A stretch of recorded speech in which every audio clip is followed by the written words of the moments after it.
Hello, everyone. I am so excited. We have Sean Gordon Murphy with us this evening, and we are going to talk about some super fun stuff when it comes to the Murphyverse and what Sean's going to be up to after the Murphyverse and all of that fun stuff. Maybe talk a little bit about Thicc Robin because yeah, I love it. It's so like it is. I'm not like to go from your art style to Simone de Mayo. Was Yeah. that done on purpose, like to kind of keep the worlds a little different? Yeah, I think mostly I didn't have time to draw everything myself, and I wanted to have a 2-issue intermission. So I'm looking for the best artist I can find and, who's available. And, even though he's a pretty different style than mine, and he's a digital artist, which is different than what I do, I just felt like he had a really cool way of, I thought he would be a good fit for the story. And when I designed Gan, I kept telling people she's heavier, she's thick, she's broad in the shoulders, she's not fat, but she's like a different type of body style because she can't do flips and stuff. That's sort of the point of the character. And when Right. he kept drawing her skinny like traditional comic book women. And I'm like, no, man. And I don't want to keep saying make her fat, make her this, make her that. And I didn't know if it was okay to say thick. Like, I don't know if that's like a politically correct word to use anymore. So I just kept saying, make her like Serena Williams, because you can't really get mad at that. Yeah, there you go. I love Gan. Like, I love Simone de Mayo's art. He's quickly becoming like one of those artists I seek out. Yeah. Beautiful, beautiful stuff. And when I seen he was on Red Hood, and I was just so excited. Like this introduction to this character, what made you kind of like? Because she's clearly very different than all the other Robins. She is not agile. She is not graceful. She's a little Yeah. bit of a klutz, but she's like all heart, and I Yeah. love that. I was listening to this band called The Who, spelled HU, and it's a Mongolian tribal band. And I was so into this metal band, I'm like, fuck yeah! And for some reason, when I was making New Robin, I'm like, well, we have a ton of guys, so let's go with another girl. And what nationality have I never seen in DC? And I'm listening to this band, and I'm like, how about Mongolian? And that was pretty much it. Like her nationality, her ethnicity, it has nothing to do with the story at all. It's just sort of window No. dressing. But yeah. I also wanted to make her a little heavier so she could like shoulder check people. She was more of like a field hockey type of chick and less into the aerial stuff. Just to shake it up a bit. I love it. That was one of my questions, actually. Did you have like a play? Like, there's different styles from punk rock Jesus to plot holes to White Knight Universe. You have like, I'm really into music, and music has a lot setting my Yeah. tone. Do you Yeah. have like, when you're drawing badass Batman, is that something different you listen to than when you're drawing, plot holes? Yeah. I don't know. I go through so much phases. Anybody who works from home, you understand how much time you have to listen to music until you feel like you've listened to all the music and then you've watched all the documentaries. And I have so much time to ingest media that I end up listening to just so many different random. Like lately, I've been listening to Horowitz, who's this like classical composer, which has nothing to do with Batman. Although I guess you could say like the dramatic stuff of him on a building, that music kind of works. But yeah, I wish I had a better answer. Like when I draw this intense scene, I listen to Rob Zombie or something like that. But yeah, it's just a random mishmash of stuff throughout the day. I love it. Like put on some Alice Cooper or something, like Yeah, just something over the top. That's so funny. So let's talk a little bit about the Murphyverse sure. because this is like it kind of evolved and not in a bad way at all. It started out kind of as this like political thriller almost. Yeah, yeah, And then we went historical and yeah. now we're going beyond, like literally beyond. And I want to know Hmm. where we can kind of as far as the Murphyverse as a whole, because you did the two spin-offs and everything else. Yeah. After, is there a set end? Can we expect more? Like, Yes, and I can spoil it for you. Yes, I'm so Right. excited. So, as a little side note, DC told me that if I'm comfortable with it, I can spoil whatever I want because spoiling things actually increases sales, according to them. Now, I'm Aha. very suspicious of comic book marketing because I don't think they always do a good job. And this isn't DC. This is just comic book marketing in general. So normally the reason you don't spoil things is because it pisses the writer off. But I'm the writer and I don't give a shit. So I'm happy to give out some spoilers if people are interested. So this is your very well considered warning. Anybody who doesn't want to know. Yes, we Mm, all want to know. We're all interested. and I'm asking you, just between us, everyone here, if you don't put it on Twitter, that would be appreciated. Obviously, I can't stop you, but if we can kind of keep it between us to be a secret for the readers, that would be awesome. But this is the chance I take with you, so I appreciate your trust. But all Nope, right, I'm not even on that. I hate Twitter, so you're good. we're good. Everybody else, listen. All right. Are you- So the very end, we'll see the introduction of Agent Diana Prince, who works for the FBI. She does not have superpowers yet. She's just an agent, and she needs Bruce's help. And she's willing to wipe out the rest of his criminal record if he helps her take care of this invasion. And he goes, "What invasion? What are you talking about?" She goes, "Well, we think that we're being invaded by aliens." And she shows him footage of this kid in Kansas that can fly. Oh my So goodness. Clark is like 20 in this universe, and Bruce is, I don't know, 65. So the sequel will be Bruce researching Clark and figuring out how to take him down because he sees him as a threat. And I'm gonna do something maybe like he sucks his power away with the Fortress of Solitude. And part two will be when he sucks his powers away, he accidentally sets off a beacon and he realizes there are all these people coming to Earth called Kryptonians. And he neutralized the only kid that would possibly be able to help fight them off. So he and Clark have to work together to get his powers back. Oh my goodness. And the science team that's helping them. So picture like a Stargate inside the Fortress of Solitude, right? The science team is made up of the Justice League characters, but none of them have powers yet. So you've got Flash, you've got, John Stewart, you've got whatever, Green Arrow. And my thinking is maybe they all get zapped by the fortress and they get dubbed with powers. The powers are injected into them to reflect like the different gods of the Kryptonian religion or something like that. So they basically get the Justice League with a snap of a fingers. And the joke would be when this happens, Green Arrow is out of the room getting something, going to take a piss, and he gets back, and everyone has superpowers except for him. Poor Allie. I know. And he'll be just pissed off the rest of the book. He'll just be the comic relief, I guess. Oh my god, I love I wondered we've had a lot in this universe with the Bat family and Batman specifically. That is so freaking cool. Thanks. I I appreciate it. love that idea because this is I like the main continuity books. I do. And I follow most of them. Yeah. But this has been one of those Elseworld stories that has continued and continued to evolve and grow. Like we saw the same thing happen with Injustice, and this is getting Mm. Yeah. just so invasive. I really like that idea. That's Well, awesome. dude, I really appreciate it. And I never thought I would get to do a sequel. I just assumed I would do the first volume and it would come and go, and they would put me back onto books that would make money working with Scott Snyder. That was kind of the deal. And then when mine took off, they were like, "All right, do you want to do a sequel?" And I said to myself, "I think I just want to write my own stuff forever. Like I don't really." The best part about writing my own shit is I can control what I draw, so I can give myself fun pages. I don't have to write myself crowd scenes. If I don't want to draw feet, I don't have to, but normally I do. um, but yeah, it's just a way to protect the art. And I mean, I make more money selling original artwork now than I do on royalties. That's just that's a whole side discussion of where the comic book industry is at right now, which I'm sure we can get to later. That's funny because I was listening to your when you did an interview with Perch, and I'm like, I swear one day whenever you sell it, I'm getting Harley Quinn's nipple. Like I'm getting it. So, for people that don't know, there is a published Harley Quinn nipple in France in the black and white edition only.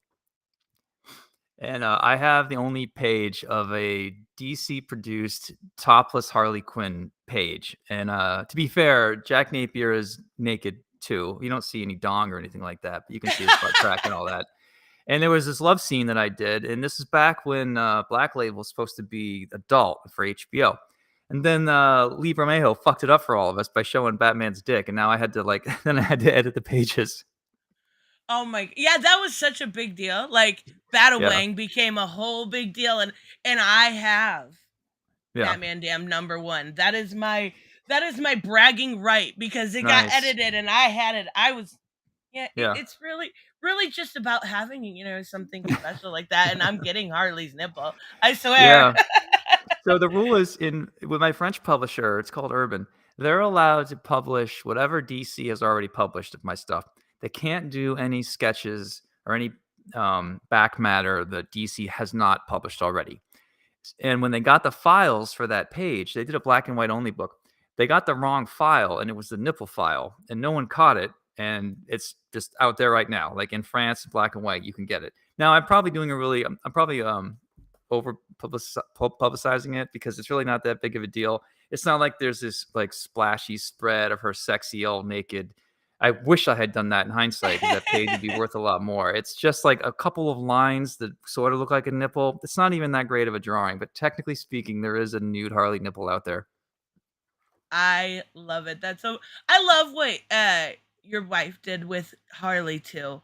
That Oh, was thanks. such an amazing miniseries. And how did you when everybody found out about the Harley Batman kind of shipping, kind of not shipping, were you Yeah. surprised at the reaction to that? Yeah, I had a lot of people that were not into it at first, and even now, when if I troll and look on Twitter and I lurk, I can see people hating the idea. But there are people that haven't read the book, and then the more I look over the years, the more I see people coming around, and they're like, "Yeah, I am into the Harley Bruce thing, but only in White Knight because this Yeah. this book has been setting it up since like 2017." And as long as it's like handled very carefully, like nothing over the top, I have to play up the will they, won't they, and tease it as much as I can. Um, yeah, and I knew I wanted to have them be married, but I didn't want to have like a traditional white dress type stupid wedding. I thought maybe Harley marrying Bruce to protect him was kind of a unique twist in that. And yeah, I don't know, it's selling well, so I guess people are enjoying it, which I appreciate. Yeah, it's really good. You know what? Another thing I wanted to ask about is the kids. Like, Yeah. we're only a couple issues in. I know we're it's probably me being rather impatient, but are we going to see the different dichotomy between, kind of the golden child and the more Joker child? Are we going to get to see more of them? You are getting another spin-off series. Should Yes. tell her that stuff. Yeah. I haven't it's not officially announced yet, but we're doing a 6-issue series that's about Joker's kids. And the idea is so Joker's a hologram right now, right? What he Yes. does is he uploads himself into a Batmobile. So he's like Kit from Knight Rider. And he kidnaps his kids and takes them on a road trip to teach them about where he came from, to sort of convince them not to grow up like him. So it's kind of like a road trip with Joker and his kids. And of course, the FBI and the Bat family is terrified because no one knows that this program won't flip and turn into Joker all of a sudden, you know? Oh my gosh, that's so cool. I wondered because you really teased them in the beginning. And Yeah. and I like seeing like the idea of Joker having a kid is weird anyways, but Yeah. once you get used to it, you're like, I like these kids, I want to know more about them. It's so different and I'm so excited. That's Yeah, awesome. they got sort of sidelined for a few issues. Like I had to get into Terry because we hadn't talked about him, and sort of ran out of space. But issue 5, we see Jackie again, and we'll start to get more context. But the stuff you're looking for, I don't think we get too much into in this series, which is why I wanted to do a spinoff after this. That is awesome. I'm so excited. I You know what? Yeah, thank you. And you bring up Terry, and that was another. Were you surprised at the backlash of that also? That was so Yeah, weird. I honestly, hand to God, I thought Terry was half Asian. Even as a kid, he looked Asian. He was good at karate, whatever, fighting. Gotham was filled with kanji and Blade Runner. I just assumed he was Asian, even though his dad and mom are clearly white. I just got that in my head. And when I told that to people, I think about 20% of the feedback was people that had the same confusion. And again, there's no reason to think this way. So I thought, well, what if in my universe we make him half Asian just because there seems to be this desire for it? And when the show was originally pitched, he was created to be half Asian. Right. But Warner Brothers came back to Bruce Timm and everyone and said, well, we think we should be a white kid because we have white audience and blah, blah, blah, blah, blah. Which is fine. I mean, it was the 90s. The show was pretty woke for what it was back then, you know? Right. But, yeah, so I went out there and I was like, "Yay, half Asian Terry," and I got, a bunch of backlash, people saying I was race trading or race swapping, calling me an SJW and all that stuff, and people who know me any bit at all know I am technically a liberal, but I'm a centrist liberal. I'm like a cool old school liberal. I'm not like a pussy SJW modern radical liberal. And I wouldn't just race swap someone just to get like click points and likes and all that stuff. That's just not how I'm wired. And like I said on that other interview with Perch, in hindsight, I wish I hadn't said a thing. I wish I had just drawn him to be half Asian. I drew his mom to be Asian. And if you caught it, great. And if you didn't, because it looks like I was fan baiting, and I sincerely wasn't trying to do that. Um, Well, Go ahead. no, I just think unless somebody hadn't been familiar with your writing, Yeah. maybe they could think, but anybody that's familiar with the White Knight universe or anything you've written, right? Wake or Yeah. punk rock, anything, would have known better. Like Yeah. the difference, I think, in your when you change things like that, even with Robin, like Mhm. it's not necessarily it's just there. It's Yeah. not baited, it's not that's just who they are. And I Yeah. think that's why a lot of your books have representation, but they're done so organically. Right. I try to ride the line. I live in a nice neighborhood in Maine. I have a set of neighbors that are gay as can be, and I have another neighbor that's ex-military who loves guns. And even though they voted for different people, they have different signs on their lawn. I know that if my liberal gay neighbors had an intruder, my Trump neighbor would happily bring his gun over there and blow away the guy that was harassing them. I know that we would find a way to get along, you know? So I try to keep that in mind when I write. I'm not trying to write for a tunnel for all my liberal friends. I really try to give different characters different voices. Like Duke Thomas is pro gun, he's ex military, he believes in letting some of the crime happen as a necessary evil. We've got other characters that are more liberal. You know, people are trying to like pin me to a side since 2017 when the book started. Now people are calling me a copologist because I'm embracing the Oh fact that boy. cops need to be overpowered, which is not the point of the book at all. Um, yeah, I mean, the only political book thing that I wanted in this book was there's good cops and there's bad cops. That's it, and that's not a contradict. Sorry, that's not an outrageous statement. At least it didn't used to be. No, it's really not in general. But when it Yeah, first started, I got more of like they were doing that magistrate storyline, and I yeah. was like, "Wait, is this tied in?" And then I realized it quickly wasn't. But like it felt like you had the magistrate and the GCPD in there, but then I realized, they nothing in common whatsoever. It No, just I happened. didn't know what James was doing with the magistrate. I had no idea about that. That was just a sort of coincidence. Um, I also had some stuff that overlapped with there's a video game with Batman that came out.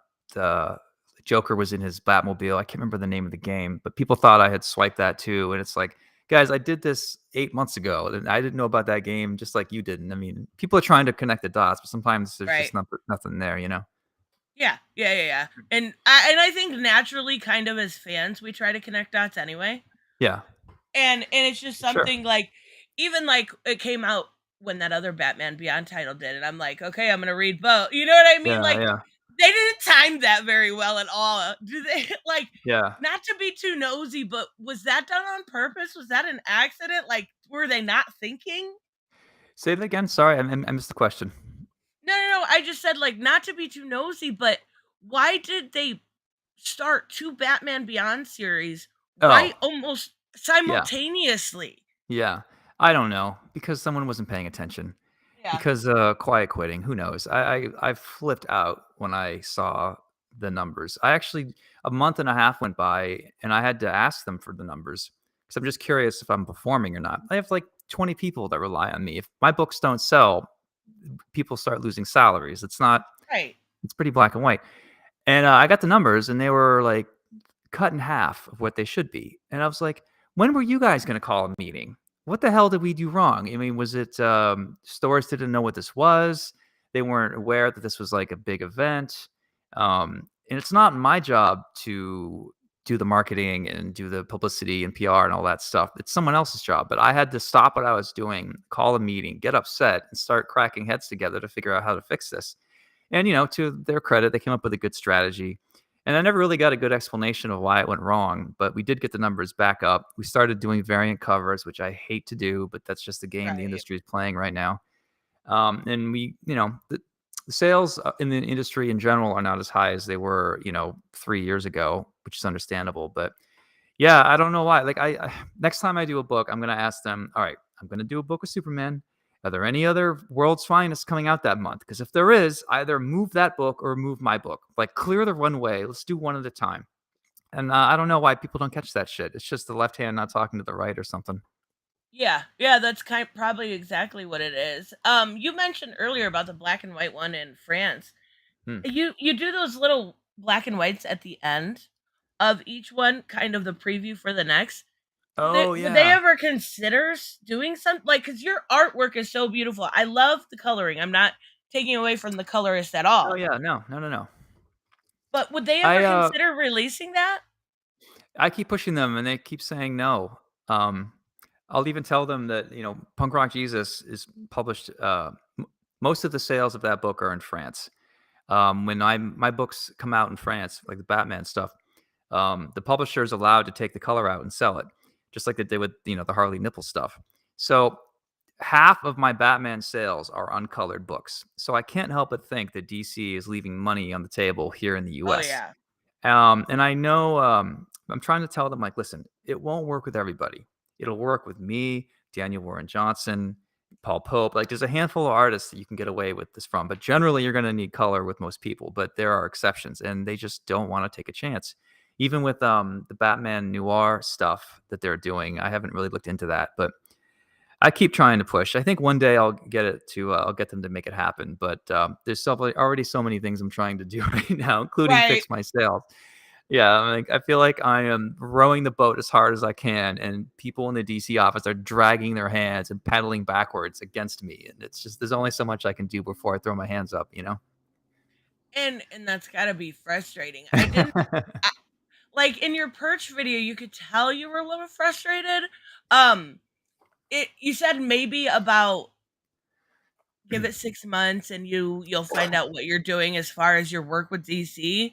Is Yeah. it a good sign that we're getting a continuation? Are you staying? Are you Well, the plan is to do that pitch I told you, and then to set up a Beyond Justice League, and maybe have other teams, take control and turn this into, the Ultimates line for DC, if that makes sense. That was one plan.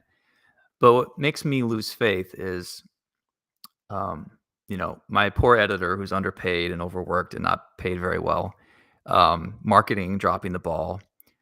In order to do that, I'd have to be paid for each series, and most of my money comes from me actually drawing my own stuff. So if I'm going to take time to coordinate this, then DC better pay for it. And I don't know if they want to. I don't know if they have the bandwidth.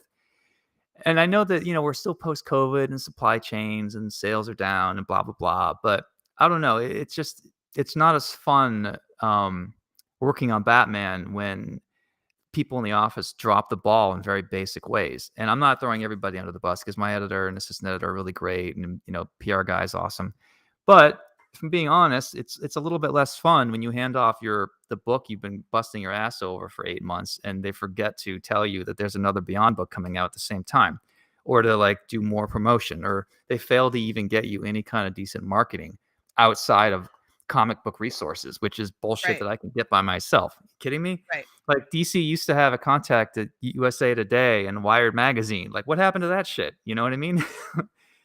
So, Yeah. yeah, the situation lately is not as fun. It's still worth it for me to probably do that pitch I was telling you, only because the original artwork sells so well, but that's basically DC being a partially dysfunctional company asking me to supplement my income by selling my art to buyers, and that's just not a sign of a healthy industry. No. Yeah, I totally get it. Thank you, Robert, for the membership message. I'll get it after here in just a little bit.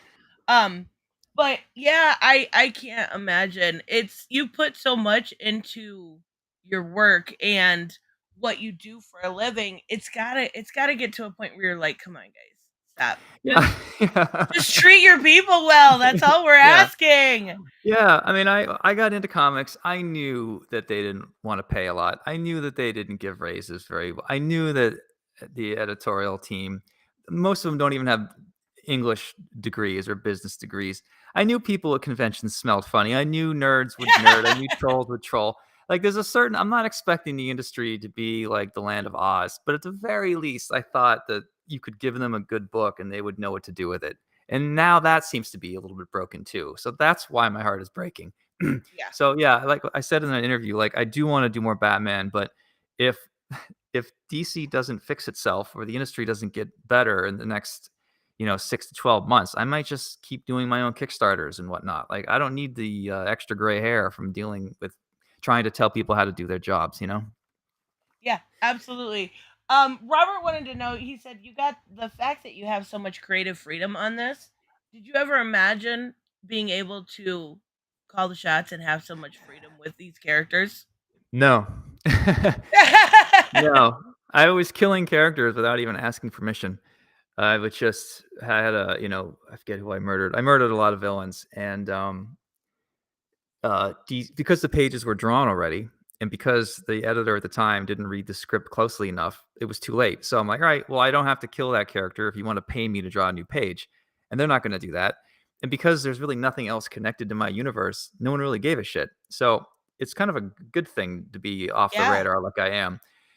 But being off the radar also you run the risk of them forgetting to promote you and pay attention to you. So it's a Uh, blessing to be to not have so many cooks in the kitchen is a good thing. But when you need their help, they kind of forget about you and they forget to step in and do their job. yeah, it's a catch-22. I like this comment. Unfortunately. Who is the guy speaking? Thanks, J Dubs. And Jay, it's Sean Gordon Murphy. Um, that's so funny. Thank you, Um, Shane, for using deodorant. I feel like, when they give you badges at a convention, I feel like Febreze should start making convention badges that absorb odor or put like a, yeah, a pine tree thing in the back of each badge. Like, why hasn't anybody thought of that yet? that's $1 million idea. That's I a remember million.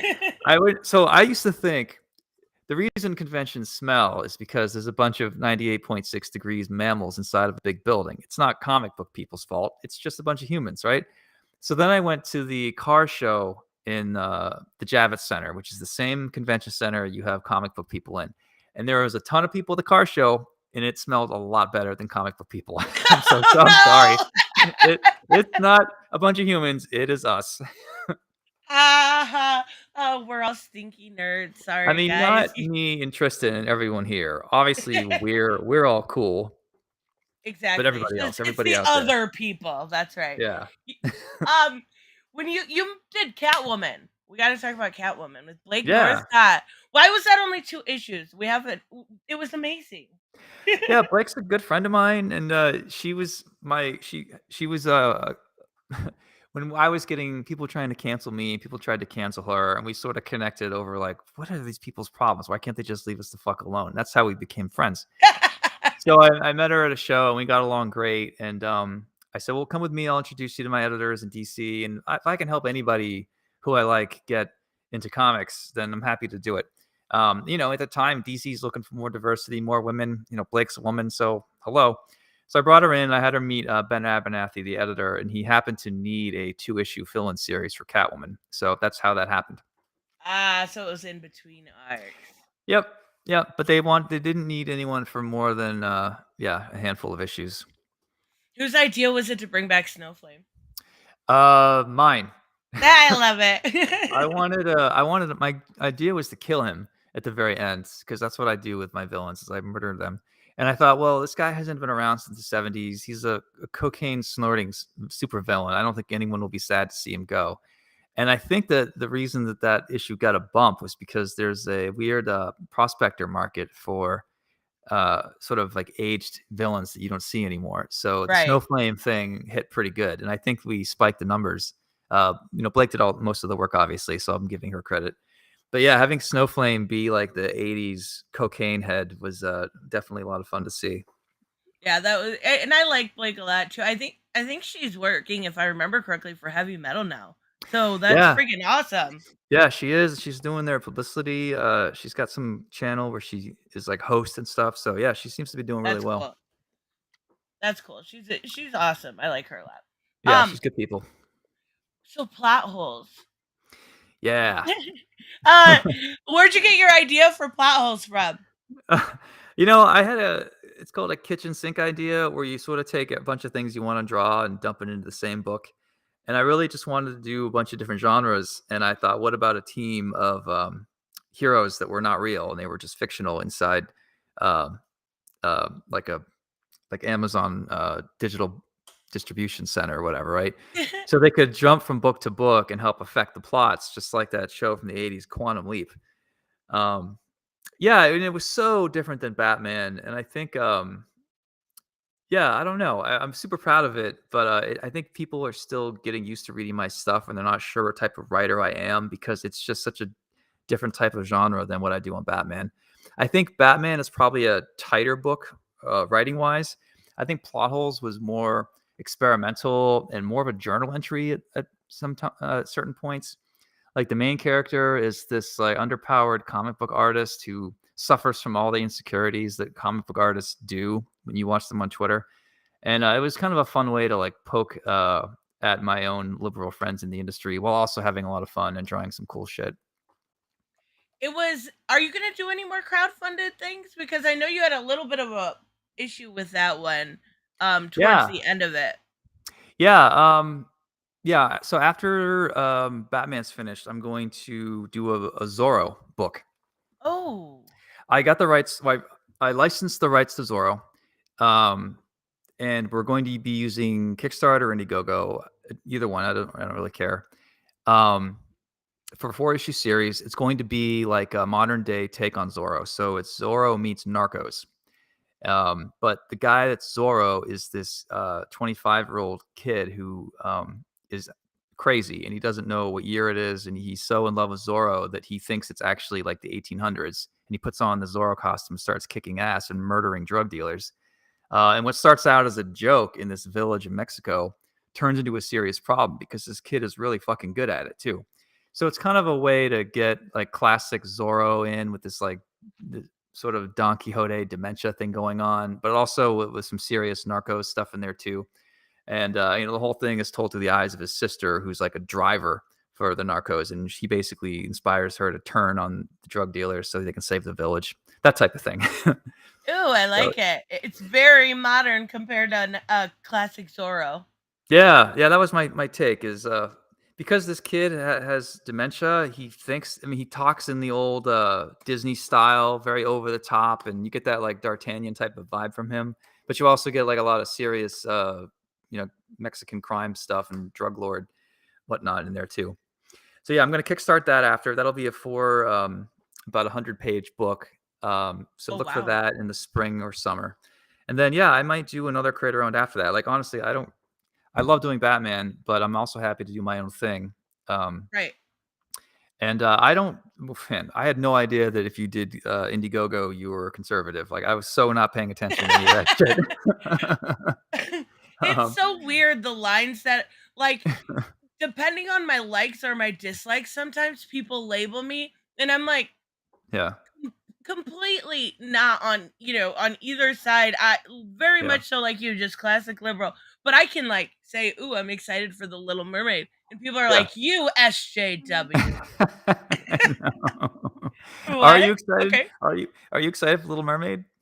Yeah, I grew up on princesses though. So like Yeah, the music just gets to me. You know that like yeah. happy feeling from when you're a kid. Yeah, that I heard that da da da and I'm like, "Yes, I'm in." Yeah, there's so that time in Disney too was so special. The 4 movies that were like the revival from Mermaid to Aladdin to Lion King or Yes. whatever. Yeah, I can see that. And they're not near as special when they're live action, for real. Like No. I'm not super into it. I've only seen the Beauty and the Beast one, but I heard that voice and I'm like, "Yep, I'm in. I love it." Yeah, yeah. No, me too. I'm always curious to see what they'll do. I don't know how many times they can use this gimmick before people are just gonna get tired of it. I think people already are getting tired of it, to be honest with you. Yeah. I think the For backlash of and I'm looking forward to it too. I don't care if you make her black. I mean, she's a fucking mermaid. It doesn't matter right. what race she is. But, I think this will be the beginning of them not paying as much attention to the social media crowd, you know? At least I hope. I yes, I would I better late than never. That's what I'll say. Like Yeah. better late than never. Yeah. Um, another thing, and we're going back to like your second volume of White Knight. I have to ask that Mr. Freeze was so original with the Von Freeze story. How did you come up with that idea? Because it was nothing I would expect from a Freeze story. Yeah, so in my book, Freeze, his dad was a Nazi, an SS, working for Hitler, working for I forget who it was, and they had a chemical factory in Germany, and his partner was Jewish, and things go from bad to worse. Hitler starts taking over. Things get more hard for this Jewish family, and Victor's dad is sort of the villain in this, but he actually has like a redeeming moment at the end where he saves his friends' Jewish lives. There's a better way to say that sentence. I'm fucking it up. You know what I mean. I know what you mean. Thank you. He saves the Jewish lives. So, yeah, I don't know what got me there. I just always thought that Victor von Fries, von Fries, von Braun, like Baron von Braun. I thought, why don't we do like a Project Paperclip type thing where it's connected to World War II? And I don't want Victor to be an ex-Nazi, but what if his dad was, and it was part of the reason why he's so ashamed? And maybe there's this Nazi influence to this technology, just like there's real influence on rocket technology from the Nazis. And I thought, it's kind of a different place to go. I really was worried about stepping on laser beams and getting it wrong. So I had like, I consulted with my Jewish readers, made sure that everything lined up, and I really tried not to get too political with it. And some people who read it saw it as like, oh, this is clearly about Donald Trump, but that wasn't the Oh intention. boy. Yeah. And that was a tough one to write because I had to write like a flashback within a flashback within a flashback, which is not always the easiest thing to do. And having just 48 pages was hard. But yeah, I think out of all the stuff that I've written, that has been the most critically acclaimed, which makes me really happy because that's the total type of story that could go wrong, you know? Yeah, yeah, and I was when I reviewed the book, and I remember like, do I need to blur this out? Am I gonna get in trouble? Like, Yeah. I I remember like being very careful with my wording too, because I just know how Yeah. people are. But it Yeah. was one of those books that felt after reading it that that could be something obvious to Victor, but Mm. something I also it was like how some writers and artists say, you don't give the fans what they want. You give them what you think they want. And that was one of those things where I was like, Yeah. yes, I didn't know I wanted that. I didn't know I needed that in my Right. life, but Yeah. it's so good. Yeah, thanks. Yeah, and shout out to Klaus Janson. Thank you, Robert Willing. Klaus is a friend of mine. We're really close, and he was really excited to draw it. I assumed that he's like every artist wants to do like an Indiana Jones Nazi story. It's just kind of in our DNA, and Klaus has never done one. And he said that he had a lot of German guilt because he's like in his late 60s now, so his parents would have been of age, or I don't know what the history is there, but he Right. definitely wanted to tackle it for his own um, mental well-being, I guess. And yeah, and there were some difficult pages that I had to draw, like 2-page spreads of people doing experiments on Jewish families and things like that. Like I didn't lean too much into that. You kind of get the idea and you move on. But yeah, he was a real trooper to go through that with me. Yeah, that had to be hard. Like you mentioned you had to talk to some of your Jewish friends and stuff like that. Is that something, when you're writing Batman, do you have to worry about like I don't know even know what to be called, like a sensitivity reader or anything like that, or is it you just kind of go for it? I do some, but I don't want to go too far to give the SJWs power. you know, Right, and I get it. Yeah, like, listen, again, I have no problem with the word woke. I consider myself woke. I don't try to beat people over the head with it or anything like that. I'm mostly a normie, But Right. if I'm gonna do a sensitive subject and I've got Jewish friends, why not have them give it a read? Just like, if I had friends writing about Irish immigration and you wanted me to take a look at it, sure, I'll read it. Like, that's understandable. I think you can go too far where you're trying to check all the boxes and it Right. gets in the way of the art. Yeah, I can get that. Does I guess I kind of notice it a little bit, but not so much in your writing where culture war really affects somebody. You can Right. feel it in their soul. Does Yeah. it is it something that you I mean, I know you said you don't want to give them too much power, but is it something you let affect you, or is it just something you're like conscious about? I used to, at the beginning, because, I was as liberal as anyone else I knew. And they started calling themselves woke, and I'm like, yeah, sure, that sounds good. Call yourself a social justice warrior. All right, that sounds fine. Like those words weren't bad at the beginning. Right. Um, and then I noticed some of my friends went too far, and they'd say stuff, and they would bleed stuff about the other side that was totally not true. And you know, this is like what's natural. Anytime there's a revolution, and I think both sides think they're having a revolution right now, is there's a problem. The government doesn't seem to want to fix it. The people revolt, and the last stage of revolution is you overreach. And a lot of people on both sides are going to overreach, and Mhm. mostly in comics, there's a lot of liberals there, so there's a lot of overreaching in comics. And um, after people trying to cancel me for whatever the hell reason, my friendship with Mags or my friendship with Doug Oh Maple, yeah. whatever it is. I just got sick of being the target. It's like, guys, I have my liberal merit badges. You've seen the stuff I've done. You know I'm one of you, and you're still coming after me. Go fuck yourself. And I sort of turned on them, and I connect more with the centrists in some ways. So Was I it mean, I kind of Go sorry, ahead, go I'm ahead. sorry. No, I I was just gonna ask, you left Twitter. Did that have a lot to do with it? Yeah, it was round 3. So, it was a handful of things. People were always coming after me because I, wasn't marching lockstep with the rest of my liberal friends.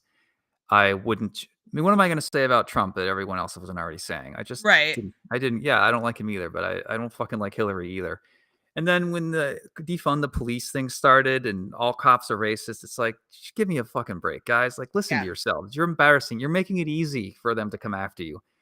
Um, and then, my name was on a list of, problematic men that they were looking for dirt on, and, people in the I'm industry sorry, like I'm not laughing at you. no, it's alright. There were female-only chat rooms, and they had a list of, like, "These are the guys we'd like to get." And I've been in this industry for 17 years. I don't have any skeletons. You would have heard about them by now. So, even though I would be a pretty, like, they were licking their chops, hoping to take me down, it seemed, and every time they thought they had their chance, like, first it was my friendship with Doug TenNapel, and then it was Mags Visaggio accusing me of love bombing, and then they're all like, "Man, we really wanna take Sean down, but none of this seems to be true, none of it's really sticking." And, I just did a risk assessment at that point, and I'm like, "Twitter sucks now. I feel like I've got a lot to lose. My sense of humor isn't coming across. People are just gonna try to keep canceling me. I'm done." I just quit. Yep. I think I think a lot of more people need to do that. I also feel like it radicalizes you one way or the other. Like anything Yeah, can do that, but it's one of those platforms that's just made for hating each other, and that's not yeah. the point of fucking enjoying comics, guys. Like it's just not. You're supposed Yeah, to be able to enjoy in the fandom of it. Talk about, Harley Quinn's awesome kids, not yeah. Orange Man bad. Like I get Old it, Man there Bad, is yeah, some of that, but it's yeah, just I totally understand it. I think when it comes to Instagram, it's yeah, really nice because you're able to just share your art and you yeah. do a lot. Yeah, just keep it about the art, keep it about the business, you know, I think, when we meet in a bar and talk face to face, generally everyone at the show gets along. Like, I think shows are very safe and polite and very few like, there's rarely any kinda altercations or any weirdness. And I got 200 people waiting in my line sometimes. Some of them are Trumpers, some of them are wearing Trump hats. Like, I can't just tell them to fuck themselves when they come up to get a signature. Like, it's easy when you're not that big of a deal on Twitter and drawing a hard line between black and white. But when you're in the real world and you're selling real comics, And like my books are selling well enough where a lot of idiots are at DC are make their books are allowed to be published because mine is selling for them. So they're allowed to take shots at their readers on Twitter, but I prefer not to do that. And when you get big enough and you meet the wide variety of people that buy your books, Yeah. it's just not feasible to do a background check on every person that comes up to you, that interacts with you online or whatever. And it's so obvious if people just sat down and thought about it, but it's just too fun to be trying to dunk on each other. Yeah, dunking on But chuds or SJWs all day. Sounds like a life to yeah. me. So, my, DC did say to me, they're like, "Well, it's nice you've got a Black Robin, you've got, an Asian Gan or whatever." And they said, "You don't have any gay characters. Maybe you should put a gay character in." And my impression was they thought it was suspicious that I hadn't had a gay character in there yet. And I was like, "All right, I don't really have anything to say about the gay experience." And they said, "Well, what you should do is create a gay character and then get a gay writer because you can't just write a gay character without having a gay person Oh on your boy. team." And I said, "Guys, I'm not playing that game. I will write a gay character myself. I will do research and get it right, like just like any classic writer used to do. I'm not going to check boxes for you just to do a gay character, and it's going to be fine. So everyone, calm the fuck down." So at some point, I probably will, but it's not going to be just to check a box. It's probably going to be Right. like, oh, this makes more sense. And this is kind of an interesting thing for me to write. And I enjoy doing it. And if I can do it well, I can prove to the other writers, you can write a gay character that just exists. You don't have to like hit people over the head all the time with, what Marvel is doing, for example, with all of their gay characters, but they just can't stop talking about being gay. Yeah, it should be inconsequential to the story. Yeah. Yeah, Elon, my research of being gay hopefully won't result in having a dick up my ass. Oh, you heard it here first, guys. Oh my goodness. I don't want to take up too much of your time. I know you said you only had about 45 minutes, but I got one Ooh, last question I yeah, ask let's everybody. let's go to 8 o'clock. That's fine. Okay, awesome. If you could, any character, I don't care if it's, you want to write somebody from The Boys or Invincible or anything. If you could write one character, Hmm. what would it be? I want to write a Gambit miniseries. Ooh. I want to write and draw it, and I would call it Gambit Hot Pink. And I'm not joking. I want to write a really compelling reason why he wears hot pink, but I want to make it like Eisner Nom good. I want it to seem like a joke. When people read it, it's like a gut punch, and it's going to be the best Gambit story ever. I would love to do that, but I don't have a very good relationship with Marvel, and they don't want to pay me what my DC rate is, so it's probably not going to happen unless there's change at that company. But yeah, that's my answer. I would Rogue appear? Oh yeah, you got to have Rogue in there. You gotta 90s have Rogue. ni 90s Rogue with the leather bomber. I love it. That's so funny. They just started a Gambit series. I picked up issue 1 and I haven't even read it yet just because Yeah, I don't I'm a DC person. I love yeah, DC by default. But I do like some of the characters. I grew up on X-Men. I grew up on these things, but I find it so hard to get into now yeah, because it's just almost foreign to me at this point that because I don't yeah. know what's going on. Like I haven't read the continuity. I haven't done anything of that. So I'll check it out. I got it. I just haven't picked Yeah, I it hope it's up yet. good. Do you know who's writing it? No. I don't right off the top of my head. The cover is gorgeous. It's beautiful. There's like 3 titles. I read Rainbow Rowell She-Hulk and I Yeah, read Jed McKay's Moon Knight and I mhm, picked up Gambit and I'm like, all right, I loved Gambit as a kid. I always thought like Gambit was the hot character, right? Like he was yeah, the bad boy. All the girls loved him. It's like the yeah, Nightwing. yeah, And I'm like, I'm gonna try to get into it again, but we'll see. yeah. I don't know if there's ever been that Gambit story. Like, he's never had a Year One or Dark Knight or any kind of, like, seminal Gambit Yeah. story. I think we need that. Yeah, and come on, Marvel, pay your people just a little bit better. Just a little bit Yeah, better. yeah. No, their risk is they really don't want another Todd McFarlane coming in and getting too much money and taking control. And they think they see me as like a semi Todd McFarlane type of person who write my own shit. I control my rates. I'm not gonna put up with bullshit or whatever. And I just feel like they have an aversion to that, and that's mostly why it wouldn't happen, you know? I kind of see that as a huge compliment. No, me too. No, my feelings aren't hurt. I'm just describing the facts as I see them. It is what it is, you know? It's really Yeah, not I get personal it. at this point. But I would love it if there was some regime change and they gave me a phone call and I'm like, "I'll do it, but first I need an apology and then I need Gambit hot pink." I love it. That's so good. I do have a question from Random Dude Draws. He said, Sure.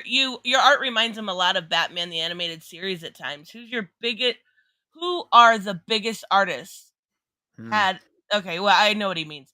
Who had the biggest Yeah. influence on you as artists? You know, the Bruce Timm style is still in my DNA. I even though I draw and render very differently, my thumbnails and my basic breakdown of character and anatomy is still very Bruce Timm. Like I couldn't get rid of it if I tried. So he is deep within me. Talk about gay jokes. Um, and on top of that, you know, I love Alex Toth is a big one, Sergio Topi, and an artist named Jorge Zafino, who did some really great Punisher stuff back in the late '80s. I'm sort of trying to go for a style that's sort of loose and kinetic with a lot of energy, but one that tackles cars and tech really well. You know, the thing that I usually try to say is I'm really trying to do European art with Japanese tech, with the soul of South American artists, but on an American deadline. So trying to That's a pick the lot best, though. Yeah. yeah, trying to pick the best of each culture and sort of mush it into one style, you know? Yeah, and it's pretty unique. Like it honestly is. I can't even think of any. Like I get where you could see the Bruce Tim, but not really. Yeah, Like Bruce Tim is super unique all by himself and amazing at that. But yeah. you know what's weird is I got right into the conversation about White Knight when we started. I never even asked what got you into comics. Um, I was in grade school and a kid in my class was just doodling characters on a sheet, and it looked like fun, so I started sketching too. And he and I became friends, and we went to a flea market, and I knew about comics. I was a Superman, you know, the movie Superman fan, of course. And I just grabbed an issue of Spider-Man, like Web of Spider-Man or something, for a quarter, and I just loved the drawing. And I would trace Spider-Man with tracing paper, and I would like change his colors and just sort of. I was more into the art aspect than I was the story. So anything I picked up over the years was mostly just the challenge of storytelling. Like I think the thing that draws me to this is it's sort of like you get to make a movie, but you don't need a whole bunch of people to do it, and you can Right. really control your vision and use your illustration skills. And it's just so hard to like write a script, block it out, figure out 6 panels, do the characters are acting. How do you draw a face? How do you draw a shadow? How do you draw a car? You're just constantly spinning all these plates, and it is just so hard. Um, I just think that's what makes me gravitate towards this. It's not necessarily because I love the X-Men or DC or Batman, although I do love Batman. It's more of the challenge of drawing, you know? Yeah, and one thing that I do notice, and I'm not trying to throw shade at anyone else, but a lot of your drawings that you do, you add the little details in the background and stuff like this. There isn't this blank open just wall with nothing on it. I don't know, it must I can't imagine how long it takes, but you put the work in. Oh, thank you. Yeah, I noodle around and I use my fingerprint technique sort of like gives the impression of detail. It's funny because I don't see myself as a detailed artist because I use a lot of blacks and to frame things. Like I'll try to black out whole buildings if I can get through the day faster, but I'll try to put the detail where it matters to like draw your eye to a certain area. Whereas an artist like Lee Bermejo renders all the way out to the panel edges, which is awesome. And he's a friend of mine. I know I made a joke about him before, but he is a buddy. Yeah, I try to do focused detail. But I haven't been looking at a lot of comics that have been coming out lately. There might be a massive lack of detail in the background, and I'm I'm overperforming, and I'm not even Oh, aware of no, it. you are.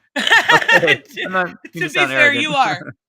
No, you definitely are, and I'm not saying everyone like there's a mate like Phil Jimenez on Batman right now, just beautiful stuff. But yeah, Yeah, there's a lot that to be to be filled in for sure. Yeah.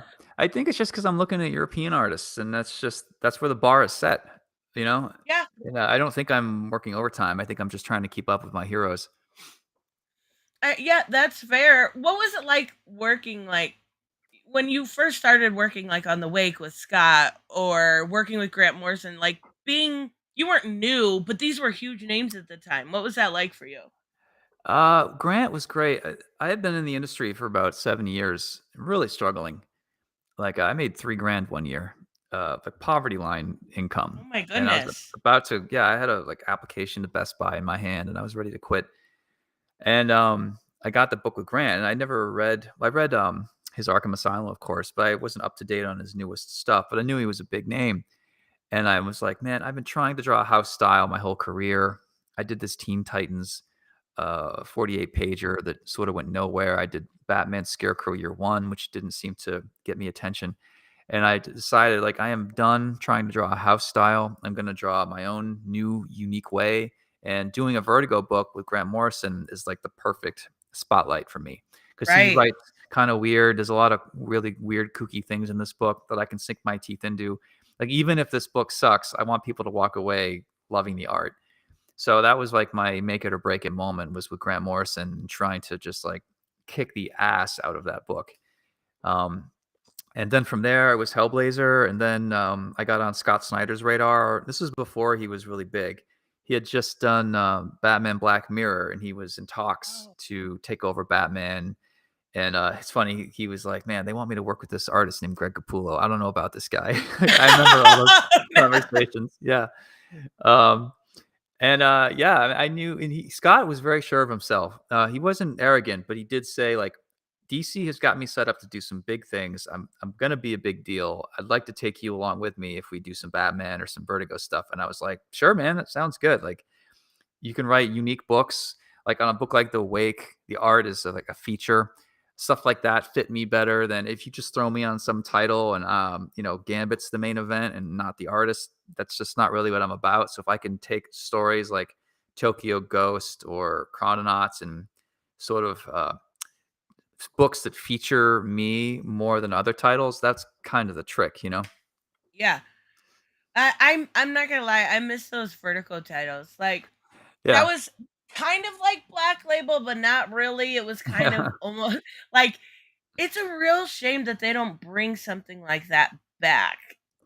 I think they will. I think they're going to try to turn Black Label back into Vertigo at some point. It's more like Bat Label at this point.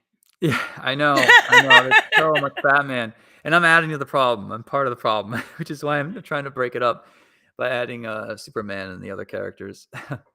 I'm so excited. Is there any like is there anything you wanted in one of your books, whether it doesn't matter what book it is, that you had to fight really hard with editorial to get? Like that you were uh, dead set on?